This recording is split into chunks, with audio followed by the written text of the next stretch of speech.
بسم الله الرحمن الرحيم والنازعات غرقا والناشطات نشطا والسابحات سبحا فالسابقات سبقا فالمدبرات أمرا يوم ترجف الراجفة تتبعها الرادفة قلوب يومئذ واجفة أبصارها خاشعة يقولون أئنا لمردودون في الحافرة أئذا كنا عظاما نخرة قالوا تلك إذا كرة خاسرة فإنما هي زجرة واحدة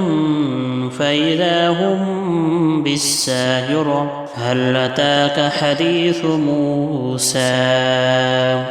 إذ ناداه ربه بالواد المقدس طوى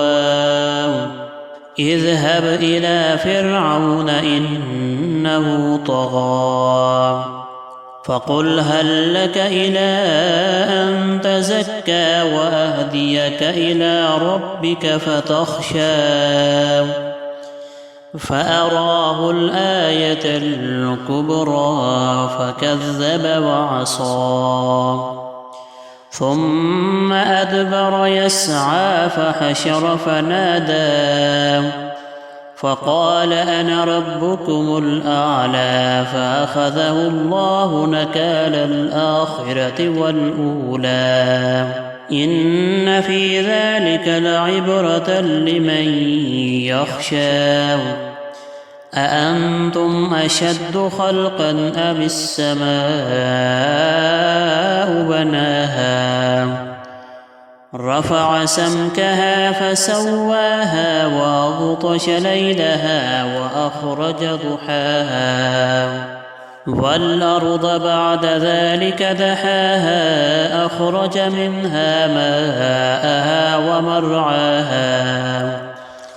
والجبال أرساها متاعا لكم ولأنعامكم فإذا جاءت الطامة الكبرى يوم يتذكر الإنسان ما سعى وبرزت الجحيم لمن يرى فأما من طغى وآثر الحياة الدنيا فإن الجحيم هي المأوى وأما من خاف مقام ربه ونهى النفس عن الهوى